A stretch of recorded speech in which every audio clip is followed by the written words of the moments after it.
I'm Billy. I'm an alcoholic. My sobriety date is January the 5th of 1990. My home group is the Alpharetta Unity Group. We meet every day, Monday through Saturday at noon in Alpharetta, if you're ever in the Atlanta area. So, welcome everyone, especially anyone that might be relatively new.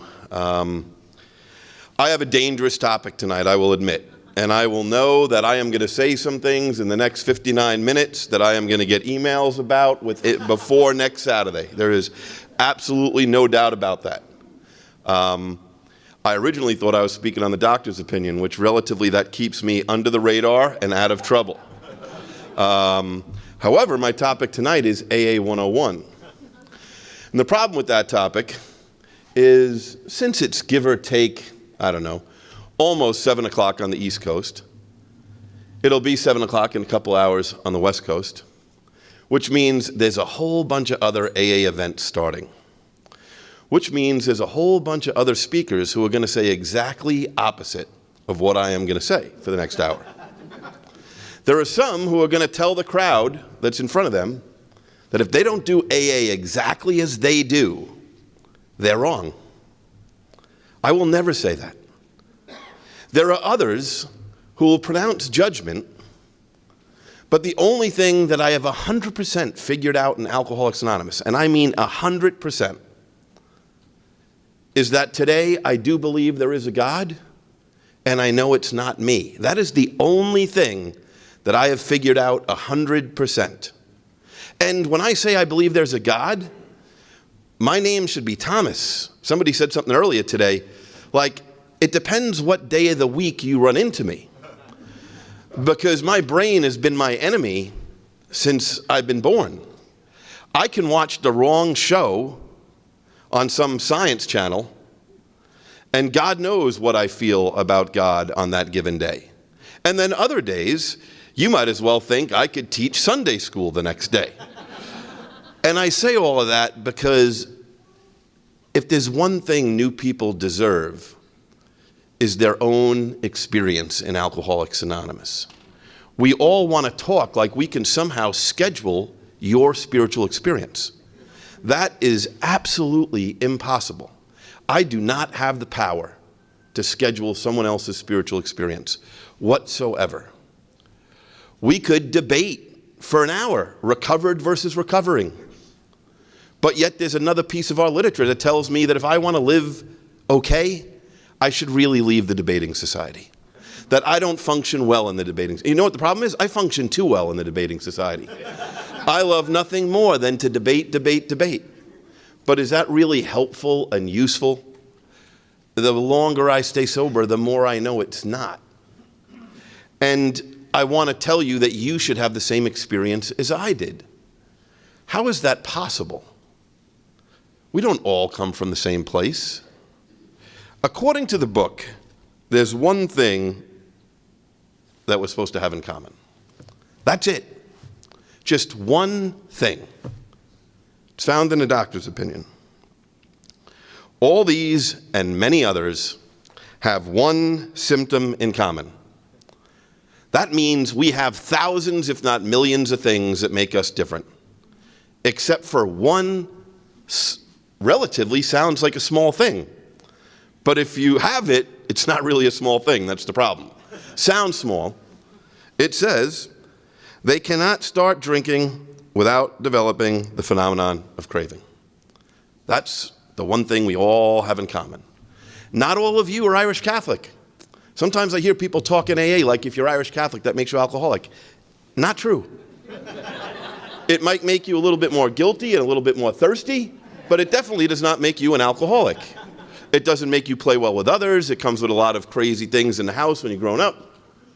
My dad was an undercover narcotics agent. My mom was an untreated Al-Anon and codependent. I excelled in school, yet hated school. All these things. I've been a prisoner in sobriety. I've been a member of a home group in a prison in sobriety. I've been homeless in sobriety. Not everybody has all the same thing as me. And sometimes I think, I wish we could steal a word from our sister organization, because sometimes I think it all comes down to the word control. We love to control things.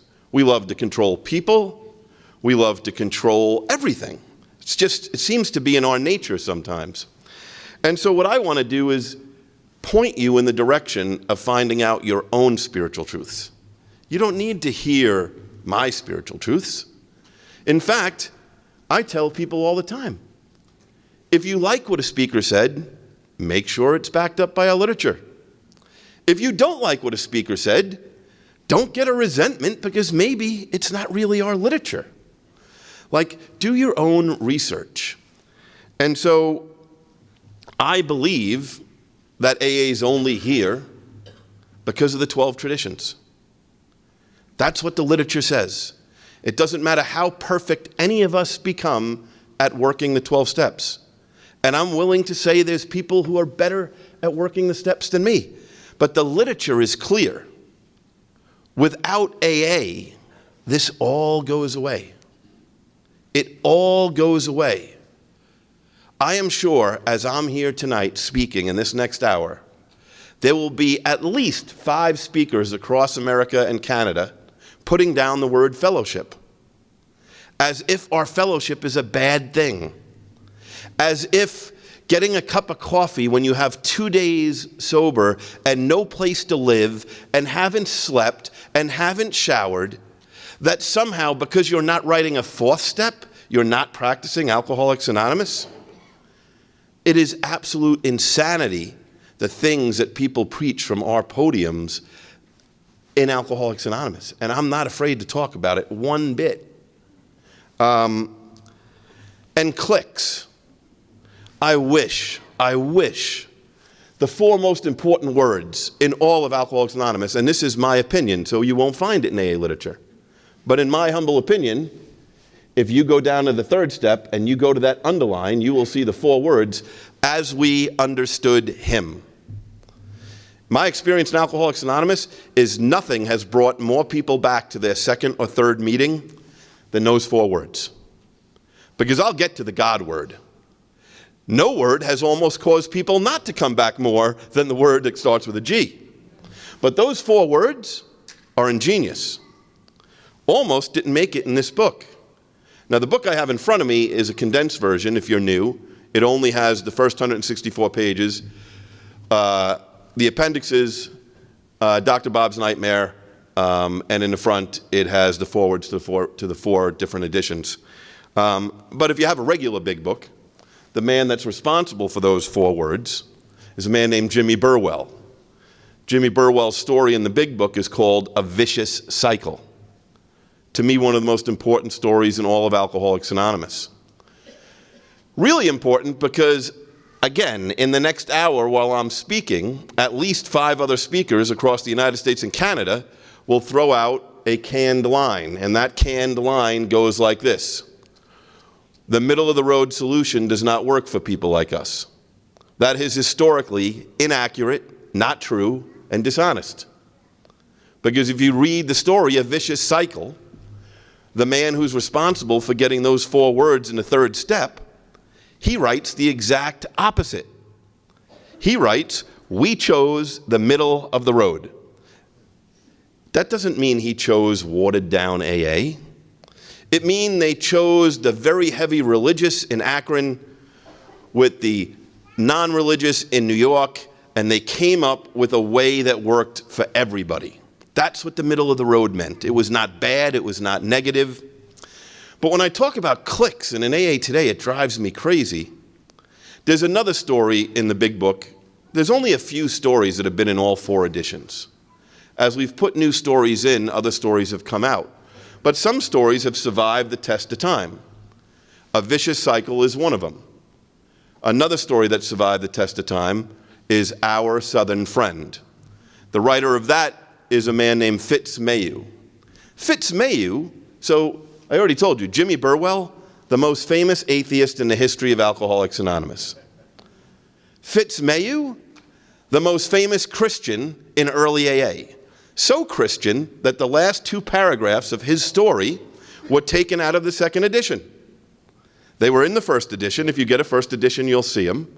But you'll see they made a decision to pull them out. They said, oh, wait a minute. Those 2 paragraphs, we think that went a little too far.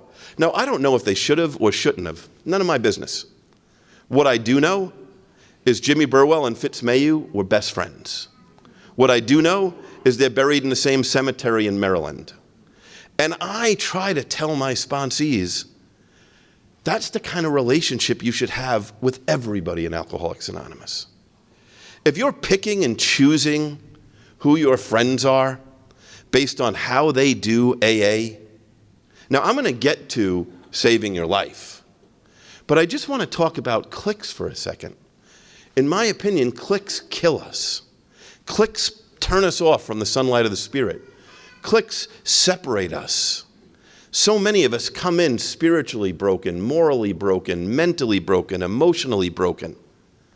Do we really need all these cliques that I do this and you do this, and if you don't do this, well then you're dying and leaving AA? I'm not sure everybody that does AA different than me is dying and leaving. I have a feeling that a lot of those people are doing just fine. In fact, they think I'm dying and leaving. You know what I mean? Like we're so into the judgment business. In 1935, if you're new, a miracle did happen. And so just at a high level, a little of our history, that I believe what I heard Joe and Charlie tell me a long time ago, that whatever gods are up there in the sky, whatever gods you believe in or don't believe in, had all had it with people like us. People like us are documented for thousands of years. We're not a new phenomenon. Now, granted, after the Civil War, because many soldiers became addicted to drugs during the Civil War because of the horrendous injuries, when those drugs were no longer available, if you read, especially the Quaker Church has the best literature about alcohol consumption in the United States, between 1870 and 1890, the most alcohol per capita was imbibed. That's a historical fact. Drinking went through the roof. And what is important, I think, for anybody new to know is that we're not the first person or group or organization who came along to help alcoholics. Many others were before us, some famous that you can read about. And I would tell you, if you're new, it's none of my business to tell you what to read. I'm going to get to what I think is a helpful suggestion for me to tell you. But in 1935, on Mother's Day particular, an alcoholic from New York wound up in Akron on a business trip.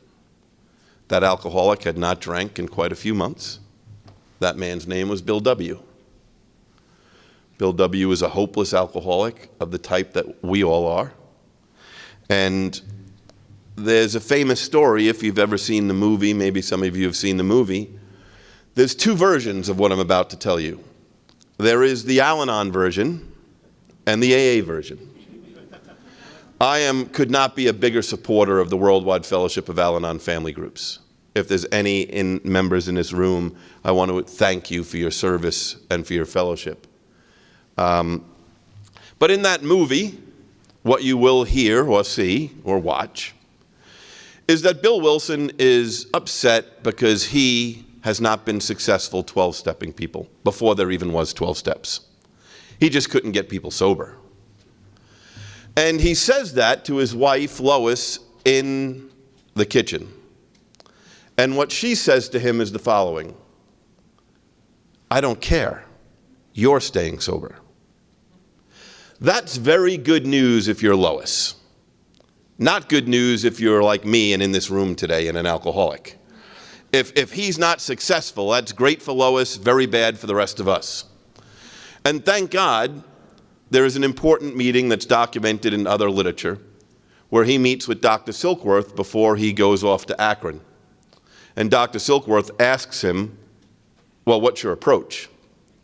And basically, Bill admits that his approach is to basically preach about God and being on a spiritual hilltop and a white light coming into his room in Towns Hospital and the wind blowing in his room, things that would make you sound insane, right?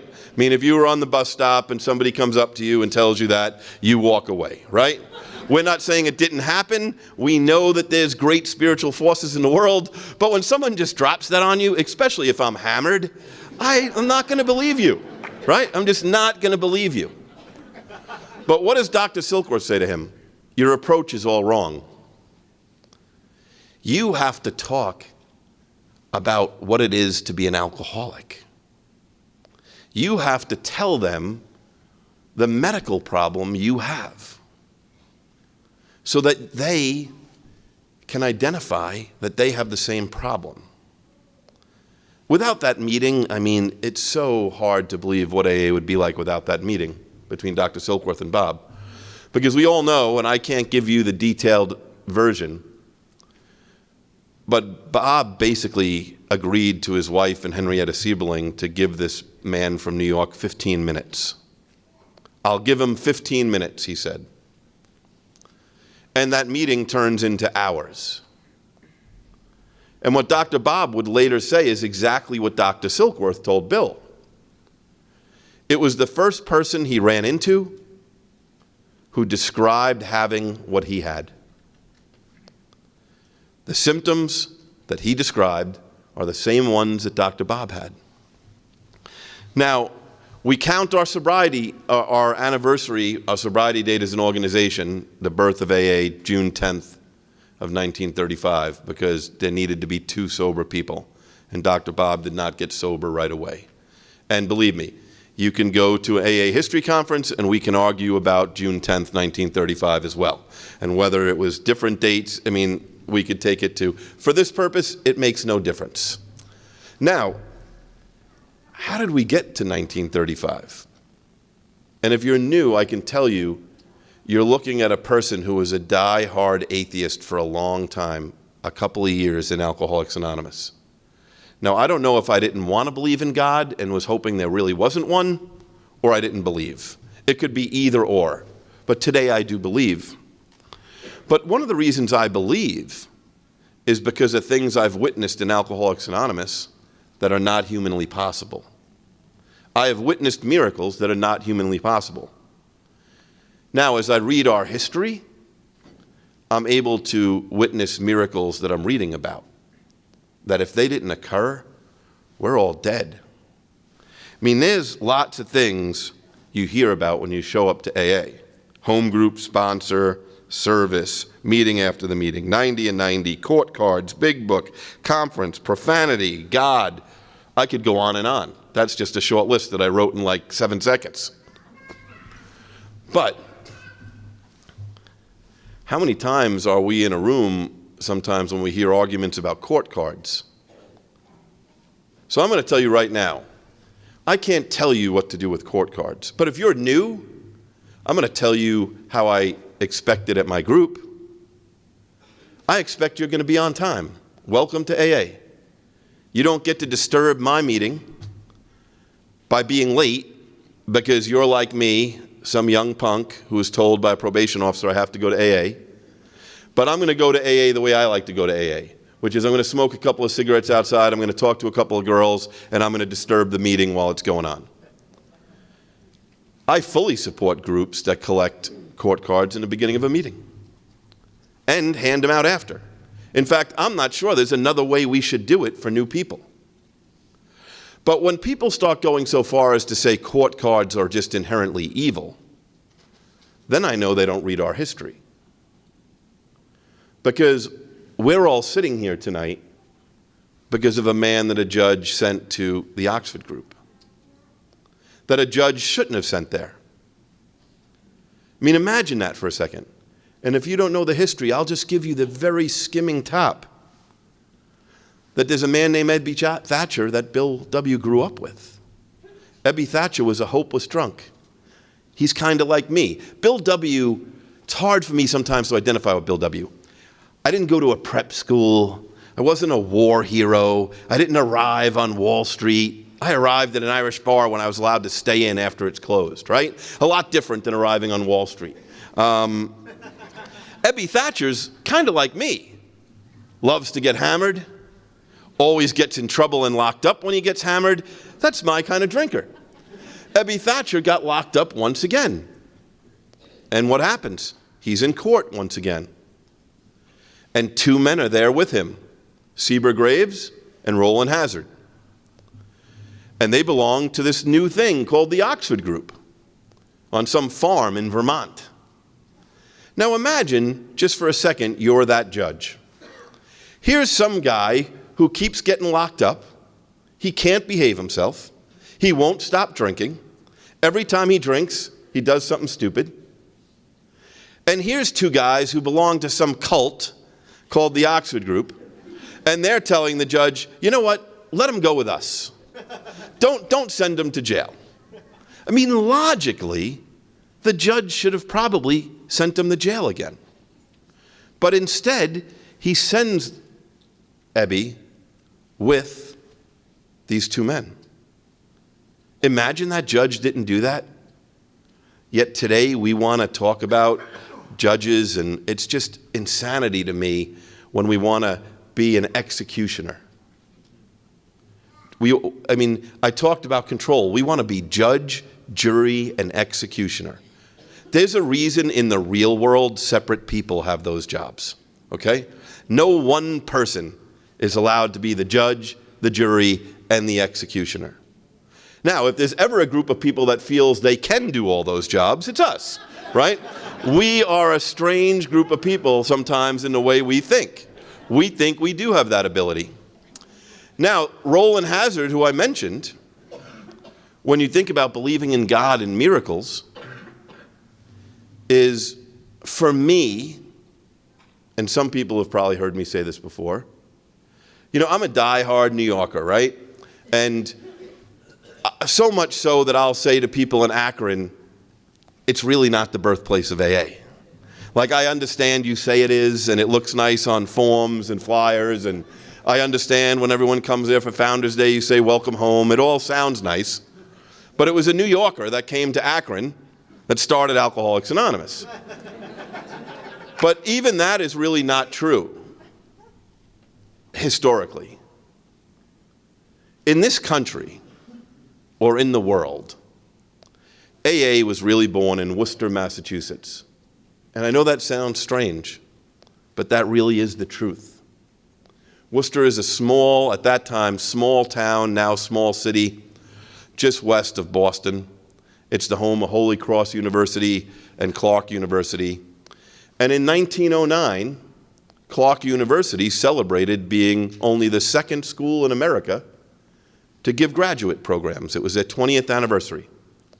And as such, they invited famous people from all over the world. One of those famous people they invited was Sigmund Freud.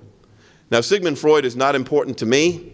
I don't know how important he is to people in the audience, but if you Google him, you will see that he made some of his most important talks in 1909 at Clark University. Again, not important to me. What is important to me is that Sigmund Freud had a young intern assistant. That man's name was Carl Jung. Carl Jung took that trip with Sigmund Freud to basically carry his bags. And while Sigmund Freud was being important and giving important talks, Carl Jung was outside waiting for him. And while he was outside waiting for him, he ran into a psychiatrist from Harvard named William James, who wrote The Varieties of Religious Experience. In those conversations, William James convinced Carl Jung that throughout the history of the world, thousands of years, there were documented cases of human beings having what he called sudden spiritual upheavals. Things that occurred that completely changed their life. But William James explained to Dr. Jung that the problem with these sudden spiritual upheavals is they were as rare as getting struck by lightning. They did not happen a lot, but they did happen.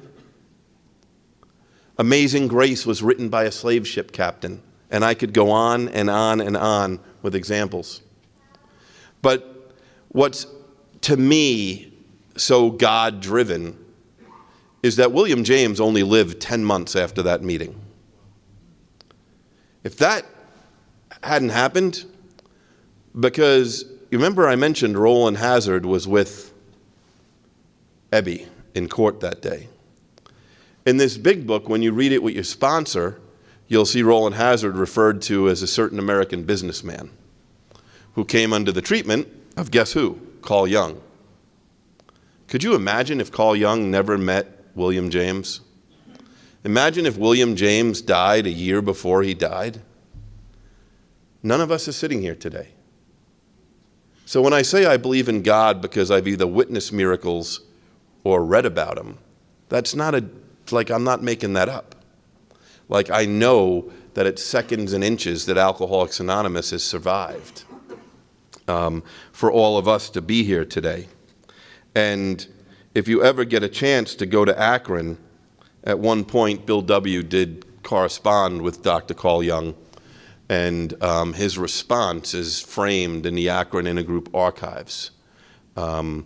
Because Dr. Jung, it's interesting, if you do a little research on your own, you will find out that by 1912, some 2.5 years after Jung meets William James, he breaks apart from Freud because he had his own belief about sudden spiritual upheavals. Those miracles are why we're all here tonight, and the seconds and inches that have allowed us all to appear in Alcoholics Anonymous. But once you appear here, it can be complicated. I'm sure it was complicated in 1940, but I have no doubt the early old-timers had no idea how complicated it would be in 2019.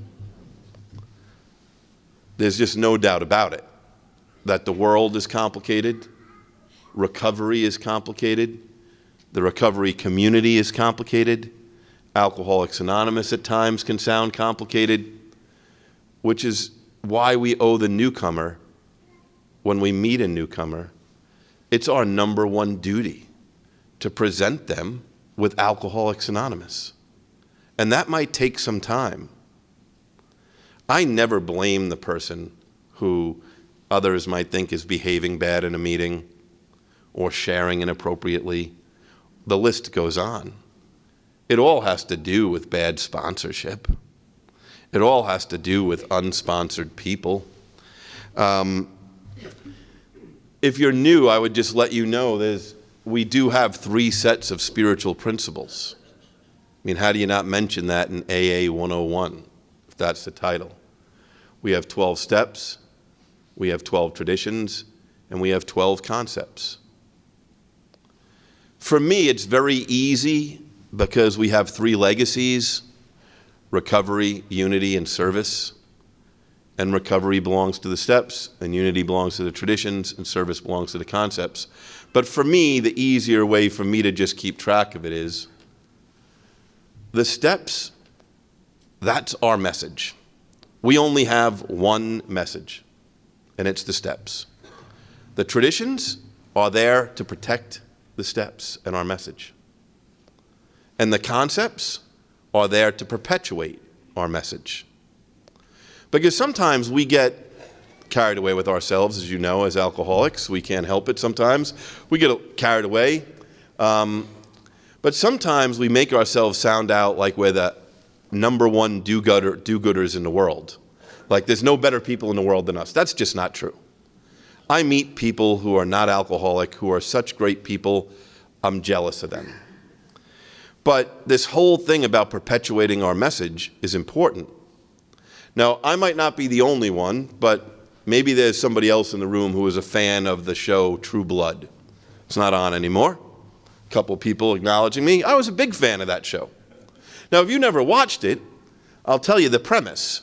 The premise is it's bad news in modern day America. Vampires are real. And they're alive and living with us. That's the premise. Now, the bad part about that, for people like us, is that vampires need human blood to stay alive. Not so good for the rest of the world. But they come up with a solution: synthetic blood. And they come up with this synthetic blood so that everybody can live together, and that vampires have what they need to stay alive. Working with new people is the same thing as synthetic blood for vampires for alcoholics. There is only one thing that keeps us alive. If you're working the steps to think you're going to become perfect, I have some very bad news for you. Very bad. And I'm not even reporting my own history. I wear this to work every day to remind myself. Be the least disturbed person in the room. My favorite Sandy B quote. To remind myself to hopefully not be disturbed. But Sandy would say all the time, he's still trying to become a better person and get closer to God. But what keeps us alive is working with new people. And that's why we have service in Alcoholics Anonymous, to make sure new people are coming in our doors. Now, I do want to talk about home groups, because I really want to talk about anyone who's new here. If no one's really told you the difference between a home group and a meeting, that there is a huge difference. In the 31 minutes I've been speaking, someone around the United States or Canada in the last 31 minutes, I can pretty much guarantee, has already made fun of the phrase 90 and 90. Let them make fun of that phrase, because I'm going to bet they don't know what it's like to be homeless in New York City. Okay? So they can make fun of me all they want. They can sit on their spiritual soapbox. They can pretend that they're some kind of expert with the big book. And they can say 90 and 90 is not in the big book. Probably one of the most arrogant things that people say in AA. Because if they don't know what your feet look like when you haven't changed your socks in 30 days, I'm not interested in what they have to say to me. If they don't know what it's like to have to take a jacket and leave it on the chair of a restaurant so it looks like you're in a bathroom, so that when you walk out the door before paying out your bill, you have an extra 2 minutes before they notice you're gone, they don't have the same story as me. So it's not like telling me to go to 90 meetings in 90 days is a bad idea. I can come up with a lot worse things to do in my first 90 days. I guarantee you. And they don't even have to be drinking. And I can come up with a lot worse things. But that doesn't mean I don't want to talk about the difference between a home group and a meeting, or a group and a meeting. Sometimes I think newcomers get confused that meetings are all the same. I mean, when you look at the best places,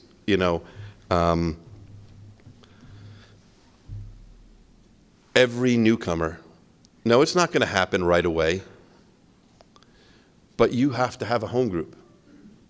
Part of being an Alcoholics Anonymous is having a home group.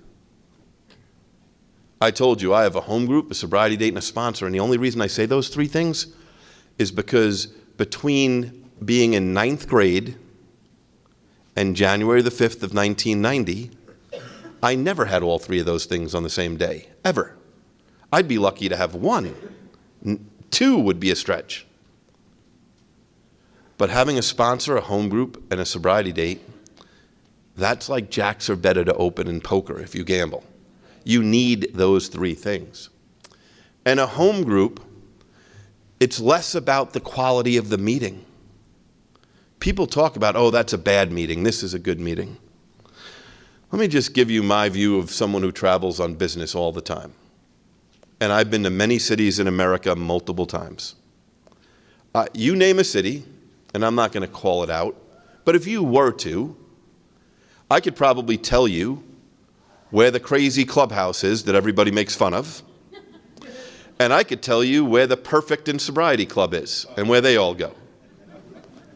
Now, what I find interesting about that is when I get to know the people in the perfect and sobriety group, they all came in the door through the clubhouse. It's very interesting to me that we love to put down what saved our life. Like maybe it's some inherent thing we have in our head. Like there's a reason people are attracted to those meetings. And so I'm not here to judge meetings. Because the difference between a meeting and a group, if it was up to me, if I ran AA, every big book would be handed out with the AA group pamphlet. And if you don't have one, I just encourage you to get one as soon as possible. because there's so much great information in that pamphlet, especially because it talks between the difference between a meeting and a group. A meeting you can judge, let's just, for example, again, I'm out of the debating society, but for my example, the meeting starts with the Serenity Prayer and ends with the Lord's Prayer. I personally don't care what prayers you use, but for my example, that's the layout of the meeting. You can judge the quality of a meeting between what happens between the Serenity Prayer and the Lord's Prayer. Preamble to prayer. You can't judge a group like that. A group, you judge by what that group does between the Lord's Prayer and the next time they open up their group with the Serenity Prayer. What are they doing in between that time? In the AA group pamphlets, it says that's what a group is. What is the group doing when it's not in a meeting? Is it bringing meetings into detoxes and correctional facilities? Does it have a GSR and is connected to the middle of AA? Is it active with their local intergroup? That's what makes a group. And if you're a member of a group, what does that mean? I only know how it's been defined by me. I told you I'm a member of the Alpharetta Unity Group, and if I'm not traveling for work on the third Tuesday of the month, I can tell you where I am when the meeting ends. I'm at the business meeting because I am a member of that group in good standing. And that's what a home group member does. I also want to explain a little bit, not a lot, about the seventh tradition if you're new to AA. We've become like a throw a dollar or two in the basket if you have it kind of mentality, which that's not what our literature says. Our literature does nowhere say throw a dollar or two or what you can afford in every meeting you attend. So if you're new, I want to tell you, support your home group. If you only have 2 pennies or 1 dime, only give it to your home group. The long form of the seventh tradition is very clear. Every group ought to be fully self-supporting by the voluntary contributions of its members. Now, it took me a while to learn that. I was a member of the West Side Young People's Group in New York City. We were out of money. Being out of money in AA, once you sponsor enough people, there's really not a lot of causes to being out of money. I basically find out it's because the person spends more a month than they make a month. Usually it all comes down to that. It's not really complicated. We call that untreated alcoholism. But unfortunately, our groups and our intergroups and our general service office sometimes suffer from untreated alcoholism. They spend more money than they take in. And a home group, I look at it like where I was raised. And I told you, my family was nuts. But I believe, because of my friends and people I've worked with and my own experience in my own family, even inside the craziest household, it's amazing that they pass on 1 or 2 good things to you. I find it amazing. Like my mom and dad were insane. But yet, somehow, in all their craziness, they taught us that when you go over somebody else's house, you always bring something. I don't know where they got that from. But they taught, I have 3 siblings who are still alive. They taught us all that. You don't go somewhere empty-handed. And so what does that mean? That means that even if you came over my house today, if you brought a cake or whatever, it's nice. I'm thankful. But I don't ask you to help pay my mortgage. And I don't ask you to pay for the lights. And if you want to clean a dish or 2, that's nice, but I expect to clean up because it's my home and you're a guest. That's how our home group should be treated. If I'm visiting some other meeting that's not my home group, if I throw a dollar or 2 in the basket, it's because I was taught to bring flowers or bring cake if you're my dad, a 6 of Michelob, right? That's what I was taught. But I was also taught that I need to look at, and again, this is not about how much you have or don't have. Any one of us privately can add up how much money we put in the AA baskets for a month. For some of us, that might be $20. For others of us, that might be $100. But the real question is, are you giving it, most of it, to your home group?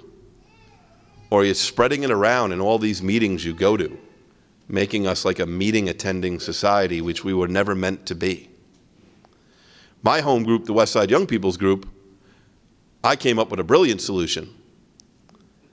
We were going to hire the DJ from the Limelight and then rent a Circle Line boat and charge young people from Connecticut, New Jersey, and New York, especially the rich suburban kids, $20 a head, and we'll just go around dancing all night around Manhattan. We'll make a couple of $1,000, and we won't have to worry about money for a couple of years. Until my sponsor said, Billy, your group needs to end.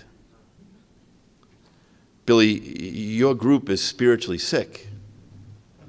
Like, if you want to have a dance around Manhattan for young people in AA, that's great to give them something to do. But take that money and give it to New York Intergroup to keep the lights and the phones on. Take that money and send it to the Corrections Committee to send soft-covered big books into jails. But don't use it to support a group that's spiritually sick. So if you are new, I just want to encourage you, get a home group, and guess what? You can change home groups. Same thing I'm going to say about getting a sponsor. If you're new, please get a sponsor. And get a sponsor. I can't tell you the exact man or woman to pick.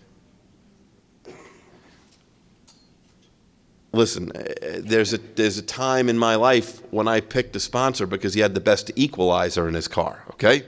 When there were equalizers in cars. I'm dating myself, okay? When the radio and the equalizer cost more than the car. But that guy looked cool and always had girls, so, you know. But today, that's not how I would tell anyone to pick a sponsor. But I would tell you this. Get a sponsor who you work the program of Alcoholics Anonymous with. If you have a professional counselor, if you're in aftercare, if you're living in a recovery home, keep those things separate. Respect what your professionals are doing for your life, and respect your AA sponsor. And find a sponsor who's connected, who has a home group, who you see regularly, who you know has been through the big book and works the steps out of the big book, who is sober a while and maybe still, you know, is very active in Alcoholics Anonymous. But don't not have a sponsor and don't not have a home group. Don't take the alcoholic way out by looking for the perfect. That's the alcoholic way out. The other alcoholic trap is to do enough work to just stop the pain. I always say, if I was ever the leader of my own country, my special forces would be alcoholics because, listen, there's no doubt that some of us die, but some of us you can't kill, right? I'm sure you know the kind of people I'm talking about. Like, I've been to too many funerals, which is horrible. But I also know people who I cannot believe that they're still going. Like, I cannot believe. Like, they come back and they put their hand up again, and I'm like, I can't believe it. And then when they tell me what they've been up to the last 4 weeks, I really can't believe they're still alive. But it's miraculous, physically, some of us, how quickly we heal not drinking. Miraculous. And we get in that trap where, because the pain went away, we stop doing any work.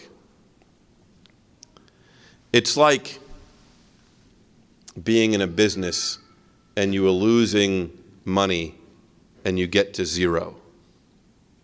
And you settle for just not losing money, which is the big trap in Alcoholics Anonymous. Because why not go further to get the greatest life you could ever have in the world? It might not be the greatest life for the people I work with that are not alcoholic. It might not be the greatest life for my siblings who are not alcoholic. But for a real alcoholic of my type, it's the greatest life in the world. It's as good as it gets. But if you're new, don't let people convince you that it's free. That is a very, very dangerous statement. If we're talking about money, fair enough. I've been homeless in Alcoholics Anonymous with no money to put in the basket, but that doesn't mean AA is free. The first tradition gives us all the liberty in the world. In fact, for a guy like me, too much. I'd rather control people. But the literature seems to overrule me and says that neither money or conformity should define AA members, and no organization in the world respects your right to be an individual more than AA. But that doesn't mean it's free.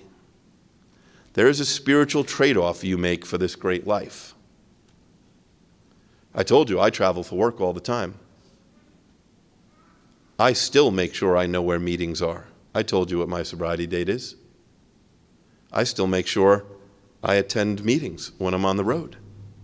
I still make sure I talk to my sponsor. I still make sure I have contact with the people I sponsor.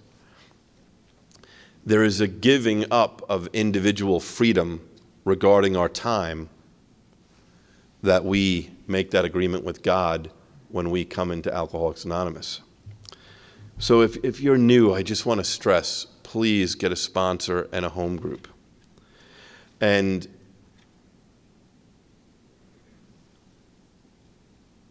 let me go on to probably what will be the most controversial thing I'll talk about tonight. But I can just tell you that, sometimes people will say to me, and other people who got sober young, listen, I told you I came to AA in 9th grade because a judge told me I had to.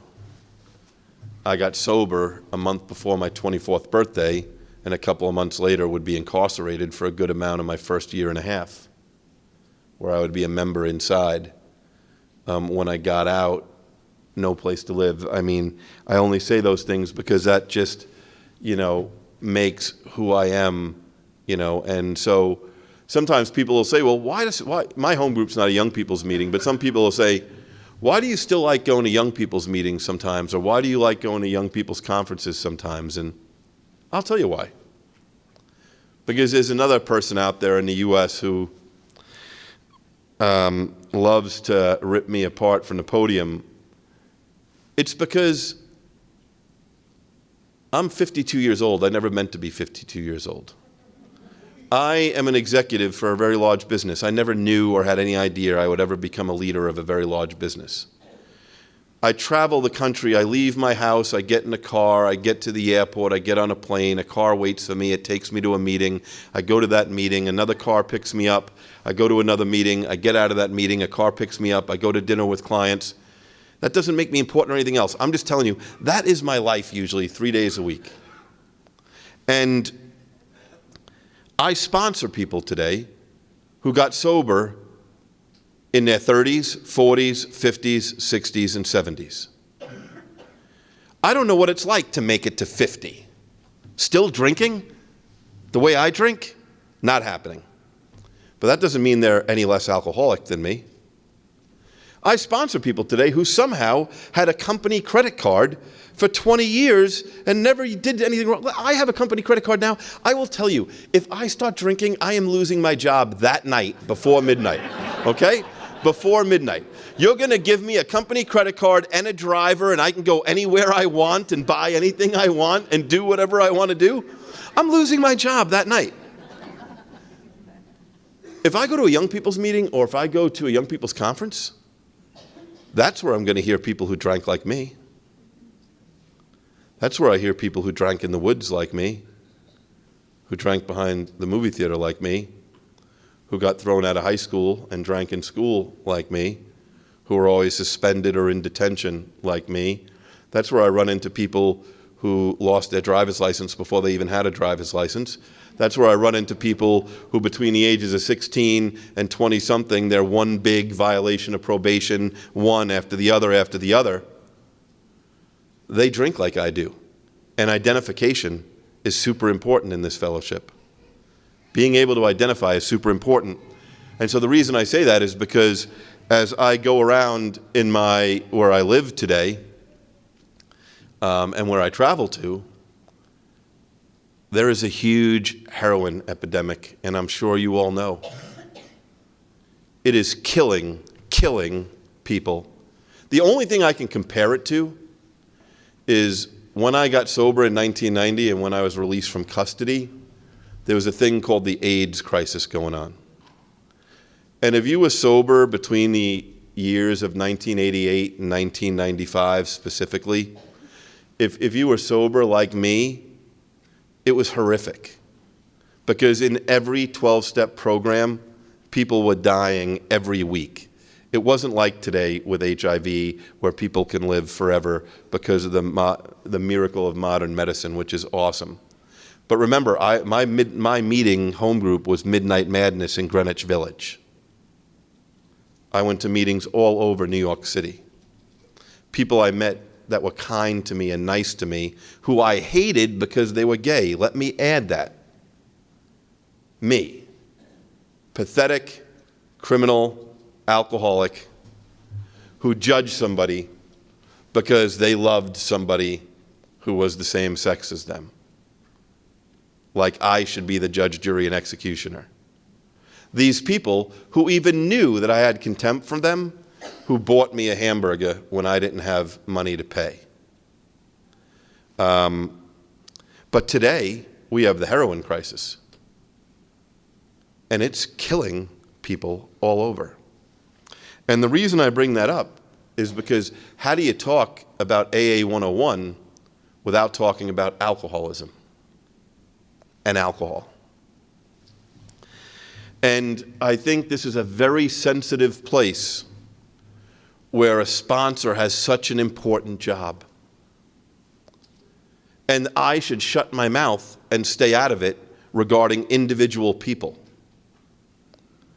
But I will try to point people to a sponsor.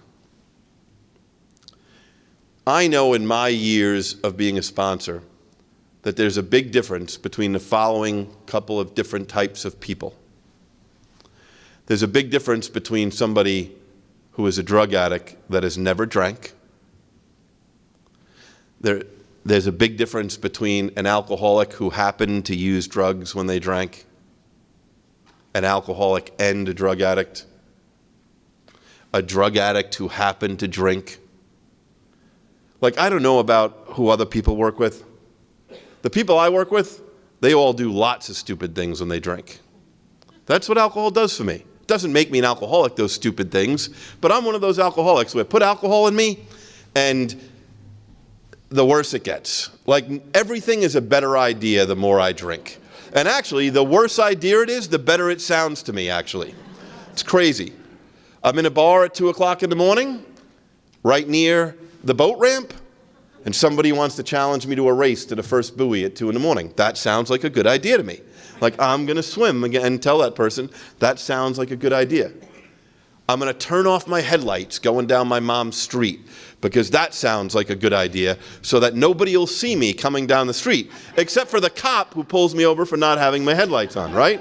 He's the only one who does see me. But I say all that because none of that makes me an alcoholic. None of it. And I'm kind of tired of seeing young men and women who I meet in Alcoholics Anonymous who publicly declare that they've really never drank, and people in AA are sponsoring them. Because that's not what our literature says. Just because we know the solution of steps 2 to 12 does not mean we have the solution for everybody.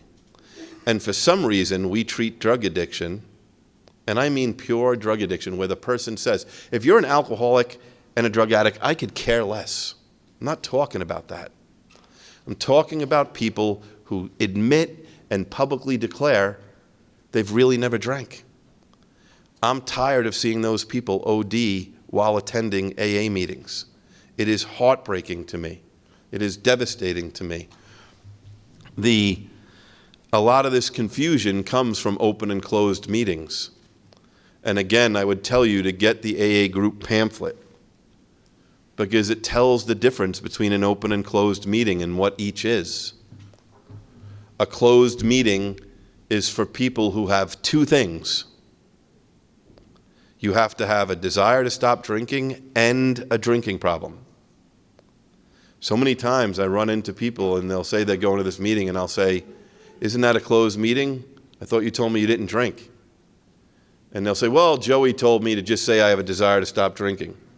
That's not what the literature says. The literature is very clear. You need both. Open meetings, we welcome everybody, except if you're not an alcoholic, we ask you to be an observer. And not an observer the way I define observer. You could talk to the people I work with. If they invite me to a meeting as an observer, I'm not a good observer. I can't help but throw my 2 cents in, like they need to hear my great business solution, right? That's not an observer. If you look it up in the dictionary, observe means to observe. But instead, we've changed a lot of the meetings to be open meetings of All Addictions Anonymous. And that doesn't help get people get to a place that can help them. We also have people put down certain other 12-step fellowships in the rooms of AA. That's not helpful. If I judged AA on the worst meeting I ever went to, is that fair? I think every AA member today has to have the active numbers of, somebody in GA, somebody in OA, somebody in NA. Because I've talked to other men who sponsor men. There are some men who I've taken through the big book who, after a period of time, gambling, sex problems, marriage problems, eating problems, whatever. It seems with men it's always gambling and sex, and the women in AA I talk to who sponsor women tell me for them it's food and codependency and relationships. I don't know if that's true. It seems to be a good percentage. But there are certain men I've sponsored where, guess what? They're 10 years sober, and they've gambled their family's livelihood away. But they're good members of AA. They take people through the big book, where I have to lay down the law a little bit and say, if you're not willing to go to GA, I'm not willing to help you. For me today in AA, if I run into a young kid who asks me to sponsor him, it's very easy for me. It seems, thank God there's medicine out there that is saving some of these ODs. But I sponsor 2 people who Narcan has been used on, who are alcoholic. But I make them go to 1 other fellowship meeting a week, or I will not sponsor them. That's my personal rule. That's my AA 101 today. For a year. If after a year they decide that AA is still the place they want to come and call their home, it's none of my business. But I will not sponsor them if they've OD'd before in Alcoholics Anonymous unless they're willing to go to the other fellowship as well. I need to know that they're getting identification. I do not want to be anyone's judge, jury, and executioner. I just can't do it anymore. I also think that we don't spend enough time helping people find out if they're an alcoholic, qualifying people today. Now, I already told, now I've spoken 57 minutes or something like that. Already, somebody in the last 57 minutes in the United States and Canada today has already probably said and told someone how quick they need to do the steps or that AA was killing them. So let me just tell you my abbreviated story. I'm a descendant of Don P. sponsorship. Don P. was a big book thumper's big book thumper. He also happened to be the U.S. trustee at large who brought the message to Russia. I love the big book of Alcoholics Anonymous. But I also know it's a sponsor's job to sit down with that person and figure out what the best approach is and what the time is. I run into some people who are so physically broken that they can't read more than 2 paragraphs a day. That's how gone their brain is. And it's their first time trying to get sober. Now, do I run into the person who's been in and out of AA for 8 years and they've done everything except steps 4 through 9? Yes. And then I have a very frank discussion with them at the dinner table.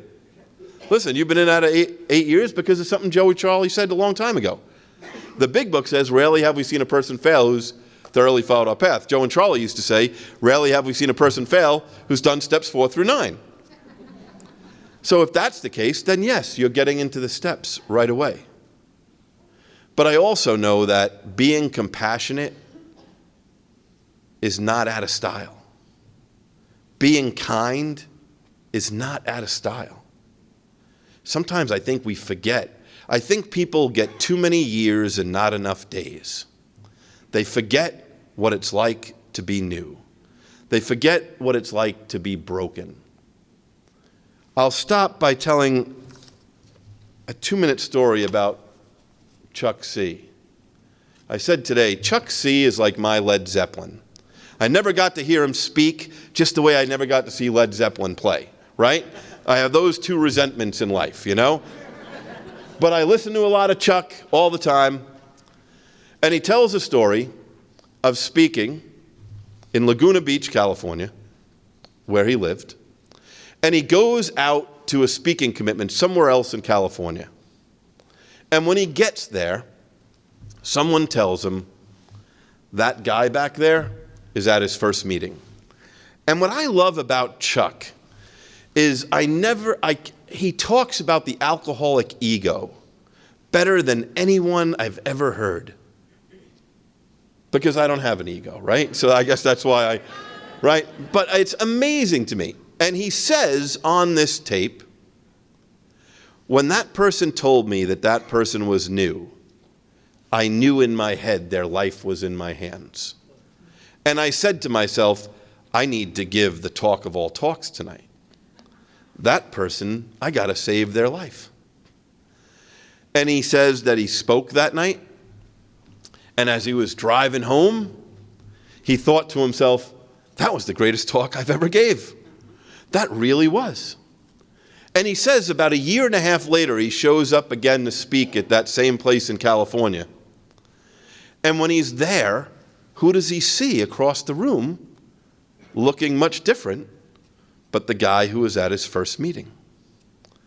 And so Chuck again admits to himself how bad his ego is, because he says to himself, I need to find out what exact words I said that night saved his life. Like, what was the line that reeled him in, right? So he goes up to the guy and he says, you know, I was at your first meeting. And I'm really curious, what brought you to your second? And the guy looked at him and said, you know, I was so out of it that night, I don't even remember who the speaker was. And then he says, what I think is even more important, but I was sitting down, and there was an old lady sitting across from me, and I had pulled a couple of cigarettes out of the ashtray outside to see if there was anything left to smoke. And I ran out of them, and this lady rolled a cigarette over to me and pushed her matches over to me. And that was the first nice thing anyone had done for me in a long time, because I was living like an animal. And the general population would not be nice to me because they would avoid me. And then when I was done with that cigarette, that lady gave me another one. And I'm a guy, I told you, I used to love the sand ashtrays in New York City, because the rich hotels had these beautiful ashtrays where they imprint like the symbol of their hotel in the sand, and all these stupid rich people who, I'm a guy who smokes the filter, right? But they'll write a cigarette and take one puff before they get on an elevator and put it out. That's the place to get cigarettes when you're homeless. But I think of that Chuck story, and I think compassion and kindness to the newcomer can't ever go out of style in Alcoholics Anonymous.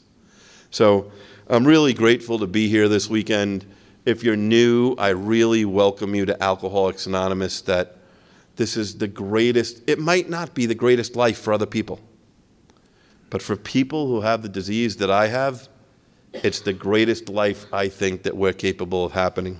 Thank you.